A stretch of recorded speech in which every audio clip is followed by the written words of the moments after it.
চিকিৎসার গাফিলতির কারণে সদ্যজাত এবং প্রসূতির শারীরিক অবস্থার অবনতি ঘটেছে। এমনই অভিযোগ তুলে পশ্চিম মেদিনীপুর জেলার দাসপুরে নারাজল প্রাথমিক স্বাস্থ্য কেন্দ্র ঘেরাও করে বিক্ষোভে বসেছে আদিবাসী সম্প্রদায়ের মানুষেরা। খবর পেয়ে ঘটনাস্থলে পরিস্থিতি সামাল দিতে পৌঁছে গিয়েছে দাসপুর থানার পুলিশ।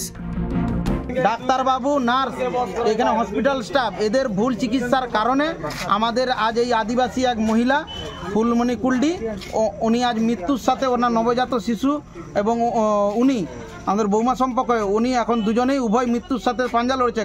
ওনারা ভুল চিকিৎসা করেছে যেটুকুন বোঝা যাচ্ছে। আর আমরা আদিবাসী সম্প্রদায় বলেই নেশা ভানের দিকে ঠেলে দিচ্ছে, কারণ জানে অধিকাংশ আদিবাসীরা টুকটাক খাওয়া দাওয়া করে তো, আর ওরা যার জন্য আমাদের আদিবাসী সম্প্রদায় নেশা করে এইভাবে ওরা কাটাচ্ছে।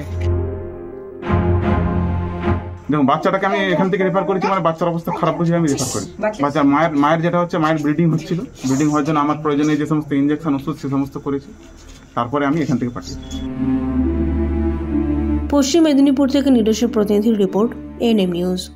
আরও খবরের আপডেট পেতে সাবস্ক্রাইব করুন আমাদের ইউটিউব চ্যানেলটি আর বেল আইকনে ক্লিক করুন নোটিফিকেশনস পেতে।